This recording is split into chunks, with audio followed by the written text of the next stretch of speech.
स्वागत है जी आप सभी का अपना YouTube चैनल आयुष संग्रह ऑनलाइन क्लासेस में। तो कैसे हैं आप सभी लोग? उम्मीद करते हैं अच्छे स्वस्थ और मस्त होंगे। तो जल्दी से आप लोग शेयर कर दीजिए। आज हम लेकर आ चुके हैं हिंदी का ऑब्जेक्टिव क्वेश्चन 2025 में 25 के लिए, वो भी 50 है। ऑब्जेक्टिव का संख्या 50 है, 50 ऑब्जेक्टिव संख्या है। तो जल्दी से पहले आप लोग शेयर कर दीजिए, फिर चलते हैं हम लोग क्वेश्चन की ओर। शेयर कर दीजिए जल्दी से आप लोग। क्वेश्चन कुछ इस प्रकार का है और पहला क्वेश्चन का आ गया है, the rise and fall of Hindu women किसकी रचना है? इसका सही आंसर हो जाएगा डॉक्टर भीमराव अम्बेडकर की, option number D, doctor Bhimrao Ambedkar की। दूसरा क्वेश्चन कहा गया है, सेन साहब की नई मोटर कार किस रंग की थी? इसका सही आंसर हो जाएगा ऑप्शन नंबर ए, काले रंग का थी। मैक्स मूलर के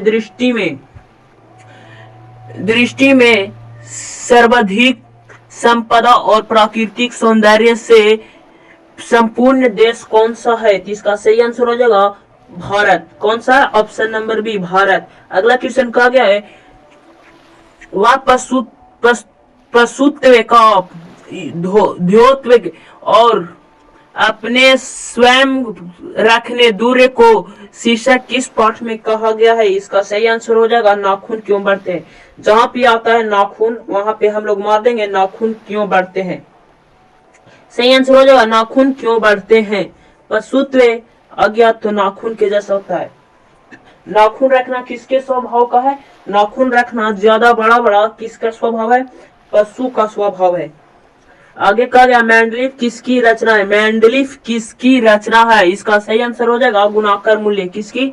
गुणाकर मूल्य, ऑप्शन नंबर डी। अगला क्वेश्चन कहा गया, देवगिरी के यादव शासकों के लेखा किस लिपि में है? तो इसका सही आंसर हो जाएगा ऑप्शन नंबर ए, नंदी नागरी। अगला क्वेश्चन कहा गया, लेखक अमरकांत को किस लेखन के लिए साहित्य अकादमी पुरस्कार मिला था? सही आंसर हो जाएगा, इसका सही आंसर हो जाएगा ऑप्शन नंबर बी, कथा लेखन। किसके लेखन? कथा लेखन के। अगला क्वेश्चन कहा गया है, बहादुर कैसा लड़का था? इसका सही आंसर हो जाएगा हंसमुख और मेहनती, ऑप्शन नंबर सी। अगला क्वेश्चन कहा गया है, काशी पाठशाला है, काशी जो पाठशाला है किसकी है? सांस्कृतिक है। किसकी? संस्कृति की। अगला क्वेश्चन कहा गया, राष्ट्रपिता महात्मा गांधी का जन्म कब हुआ था? 1869 ईस्वी में। अगला क्वेश्चन कहा गया है, महात्मा गांधी को महात्मा किसने कहा था? रविंद्रनाथ टैगोर, या मार्स रविंद्रनाथ टैगोर न रखकर रविंद्रनाथ ठाकुर भी रह सकता है। क्या रह सकता है? ठाकुर, ठाकुर भी रह सकता है, ठाकुर, रविंद्रनाथ ठाकुर। अगला क्वेश्चन कहा गया है, किसका विवादास्पद महाभारत के पहल प्रस्तुत किया? तो किसका हो जाएगा? पीटरब्रुक का। किसका? पीटरब्रुक का। पंडित बिरजू महाराज सबसे बड़ा एग्जामिनर यानी जज किसे समझते थे? तो अपनी अम्मा को। किसके? अपनी अम्मा को समझते थे सबसे बड़ी जज। अगला क्वेश्चन कहा गया है, द का उच्चारण स्थान होता है, द का उच्चारण स्थान होता है दंत, द का उच्चारण स्थान होता है दंत। बहुत ही जल्दी आने वाला हिंदी व्याकरण का क्लास, वहां पे हम लोग पढ़ेंगे व्याकरण से पूरा हम लोग पढ़ेंगे वाक्य तक। तो अभी हम लोग द का उच्चारण स्थान होगा दंत। अगला क्वेश्चन कहा गया है, निश्चल का संधि विच्छेद होगा निःजोड़ चल। क्या होगा? निःजोड़ चल हो जाएगा।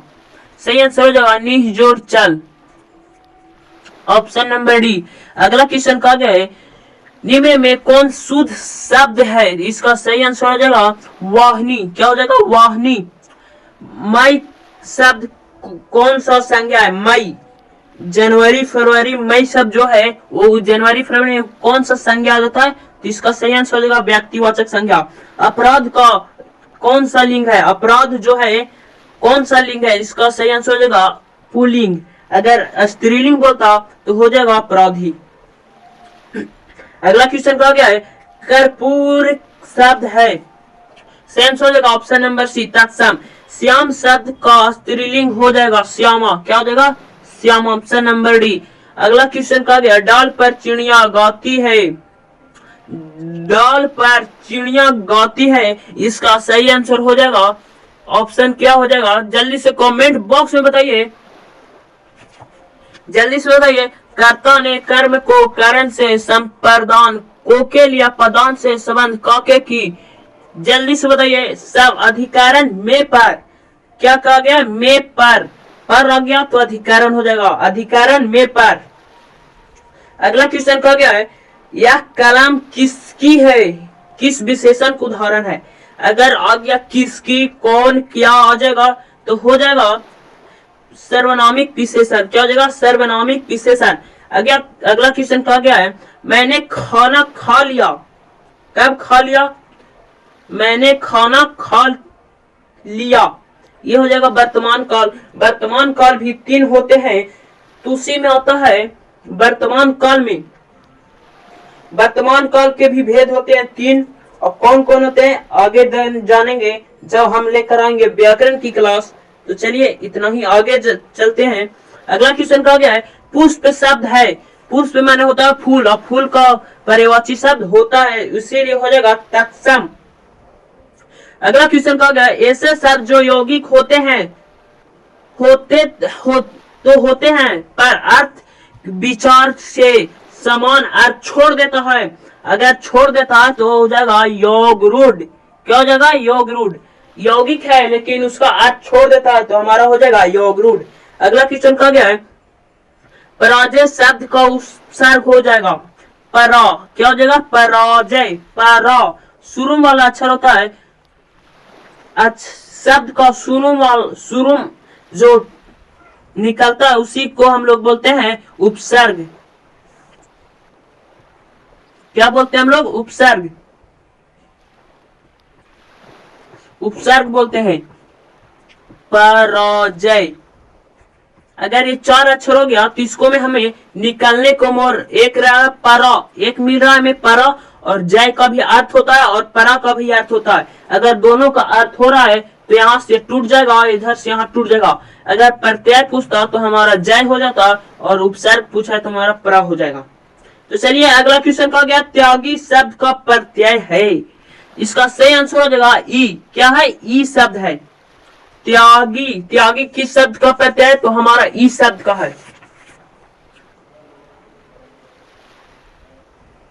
इस शब्द का ई भी देखना है कि ई किधर से लिखा हुआ है, इधर से लिखा हुआ है तो ये वाला हो जाएगा, अगर इधर से रहता तो हमारा ये वाला होता। तो अगला क्वेश्चन कहा गया, चाचा शब्द का विशेषण रूप होगा चचेरा, क्या होगा, चचेरा। अगला क्वेश्चन कहा गया, शूलपाणी किस शब्द की, क्या क्या है, शूलपाणी किस शब्द का समास है, शूलपाणी किसका है, शूलपाणी। बोल कर देखिए पता ही चल जाएगा, बोल कर देखिए पता चल जाएगा। बहुत शूलपाणी, क्या कर रहा है, जोड़ पड़ रहा है, इसलिए होगा बहुव्रीहि। अगला क्वेश्चन कहा गया है, जो महत्व ऐतिहासिक, थोड़ा सा रुक जाइएगा, यहाँ पे थोड़ा सा रुक जाइएगा, हाँ अब साफ साफ लिख रहा होगा। यहाँ पे कहा गया है, जो महत्व को ऐतिहासिक भौतिकवाद के लिए इतिहास का वह आलोचना की साहित्य परंपरा का है, वह शीर्षक है। परंपरा आ गया तो परंपरा का मूल्यांकन हो सकता है, हो जाएगा। अगला कहा गया है, कौन आमलेट नहीं खाता था, पंडित बिरजू महाराज जो थे आमलेट नहीं खाते थे। अगला क्वेश्चन कहा गया, अशोक वाजपेयी का पिताजी का नाम क्या था, परमानंद, गिरजानंद या परमानंद। जल्दी से आप कमेंट बॉक्स में बताइए, अशोक वाजपेयी का पिताजी का नाम क्या था, इसका सही आंसर हो जाएगा परमानंद वाजपेयी, ऑप्शन नंबर सी, परमानंद वाजपेयी। अगला क्वेश्चन कहा गया है,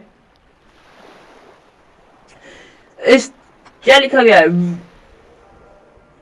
विलेनवे क्या है। विलेनवे एक छोटा सा गांव है, कहाँ का है, फ्रांस का एक छोटा सा गांव है। लेखक को गीले कपड़े में देखकर कौन नाराज हो गए, तो दीदी जी जो थे लेखक को देख, गीले कपड़े में संतु को देखकर क्या हो गए थे, नाराज हो चुके थे। यहाँ पे कपड़े लेखक नहीं बल्कि संतु हो जाएगा, संतु को देखकर। लेखक यतीन्द्र मिश्र का जन्म कब हुआ था, लेखक यतीन्द्र मिश्र का जन्म कब हुआ था? जल्दी से बताइए। 1977 ईस्वी में। कब हुआ था? 1977 ईस्वी में। अगला क्वेश्चन कहा गया है, जीवन को आरंभिक दिन बिस्मिल्लाह खां को संगीत के प्रेरित आश्रित कौन थे? तो कौन थे? रसूलन भाई और बतूलन भाई। रसूलन भाई और बतूलन भाई। अगला क्वेश्चन कहा गया है, सजीव शब्द का विलोम शब्द होगा, क्या हो जाएगा? निर्जीव हो जाएगा। क्या हो जाएगा? निर्जीव। अगला क्वेश्चन कहा गया है, जपूजी कौन थे? जपूजी जो थे की रचना किसकी है? जपूजी गुरु नानक। किसकी है? जपूजी गुरु नानक की है। जटा मुकुट तन भस्म में लगाई, मसन छोड़ी तन नगन भया, किसकी कविता का पंक्ति है? कहा गया है, जटा मुकुट तन भस्म में लगाई, बसन छोड़ तन नगन भया।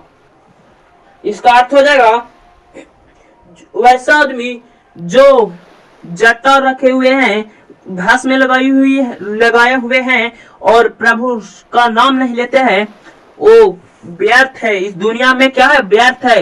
ये किसकी कविता है? तो राम नाम बिनु बिरथे जगी जन्मा।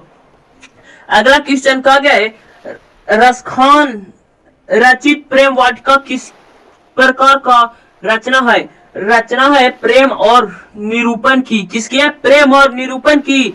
अगला क्वेश्चन कहा गया है, इसमें से किसका सवैया और घनाक्षरी अत्यंत प्रसिद्ध है? तो हो जाएगा ऑप्शन नंबर ए, घनानंद की। किसकी? घनानंद की। अगला क्वेश्चन कहा गया है, रसिक वाजपेयी की स्थापना किसने की थी? रसिक वाजपेयी का स्थापना किसने की थी? घनानंद ने। किसकी ने? घनानंद ने। अगला क्वेश्चन कहा गया है, वीणा किसकी रचना है? किसकी रचना है? जो वीणा है किसकी रचना है? जल्दी से कमेंट बॉक्स में बताइए। सुमित्रानंद पंत की। Option number C, Sumitranand Pant की। अगला कहा गया, रामधारी सिंह दिनकर की जन्म कब हुआ था? ऑप्शन नंबर जल्दी से बताइए। 47 का ऑप्शन नंबर जल्दी से बताइए। ऑप्शन नंबर डी हो जाएगा। क्या हो जाएगा? Option number D. Option number D 23 दिसंबर 1908 में। 23 दिसंबर 1908 में रामधारी सिंह दिनकर का जन्म हुआ था। 23 दिसंबर 1908 में। अगला क्वेश्चन कहा गया है, अपने सामने शीर्षक काव्य संग्रह की रचना किसने की? किसने की? वीरेन डेंगवाल ने। किसने? वीरेन डेंगवाल ने।